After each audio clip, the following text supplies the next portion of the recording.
हिन वक़्त दुनिया में इंसानी आबादी केतिरी आहे, मर्दमशुमारी कॾहिं खां कई पई वञे। ही उहे सवाल आहिनि जंहिंजो जवाब ॼाणण लाइ हर इंसान बेताब हूंदो आहे। असीं अॼु अव्हांखे ॿुधाईंदासीं त कीअं इंसान दुनिया जे ॿियनि शोबनि में तरक़ी करण सां गॾोगॾु पंहिंजी मर्दमशुमारी बि कंदो अचे थो। साइंस मूजिबि त दुनिया जे ॻोले ते इंसान हज़ारे विरियनि खां आबाद आहे। केतिरनि ई ॾुखियाईनि, मुश्किलातुनि, तूफ़ाननि, बाहि जे वाक़िअनि, मुसलसल मींहं वसण, खाद खुराक जी घटिताई, बीमारियुनि खां बचण लाइ के सहूलतूं न हुअण ऐं ॿियनि अनेक मसइलनि जे करे इंसान पंहिंजे इब्तिदाई दौर में तमामु घणनि ॾुखियाईनि खे मुंहुं ॾिनो। नेठि इंसान सभिनी इम्तिहाननि मां पास थी अॼु धरतीअ जे ॻोले जो अशरफुल मख़लूक बणियल आहे। हाणे हलूं था पंहिंजे मौज़ूअ जे शुरूआत तरफ़। ॻाल्हि करियूं था अॼु खां 220 साल अॻु याने 1804 जी, जंहिं वक़्तु नेपोलियन बोनापार्ट फ्रांस जो शहंशाह बणियो।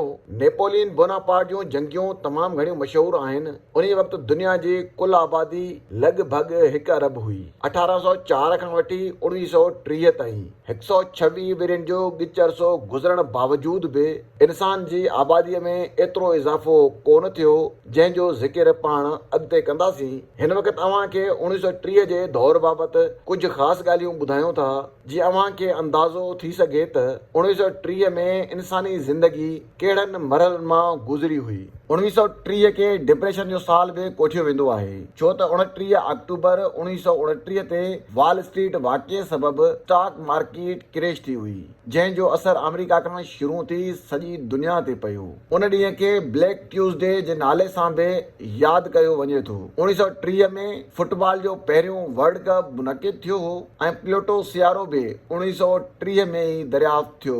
1930 खां 1960 ताईं 30 सालनि जे वक़फ़े सां दुनिया में 1 अरब वधीक इंसाननि जो जनमु थियो। अहिड़ी रीति 1960 धारे दुनिया जे इंसाननि जी आबादी 3 अरब ताईं पहुची वई। 1960 में अमेरिका ऐं वियतनाम विच में जंग शुरू थी हुई। 1960 खां पोइ लॻभॻि हर ॾहाके में इंसानी आबादीअ में 1 अरब इंसाननि जो इज़ाफ़ो थींदो रहियो। रिकॉर्ड थियल अंगखरनि मूजिबि 1974 में दुनिया जी आबादी 4 अरब ताईं पहुची वई। 13 विरियनि बाद 1987 में दुनिया जी आबादी 5 अरब इंसाननि खां वधी वई। 1998 में 11 विरियनि जे फ़र्क़ सां इंसानी आबादीअ में 1 अरब इंसाननि जो इज़ाफ़ो थियो। अहिड़ी रीति 2010 ऐं 2022 में 12 सालनि जे फ़र्क़ सां इंसानी आबादीअ में 1 अरब इंसाननि जो इज़ाफ़ो थींदो रहियो। अॼु दुनिया जी आबादी 8 अरब 10 करोड़ इंसाननि खां वधी चुकी आहे।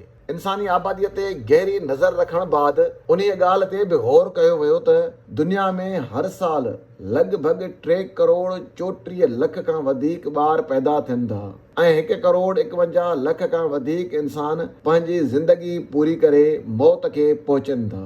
इंसानी आबादी में हिकु ॾींहुं अंदरि 3,60,000 खां वधीक ॿार पैदा थियनि था ऐं हर रोज़ 1,60,000 खां वधीक इंसान मौत जो शिकार थी वञनि था।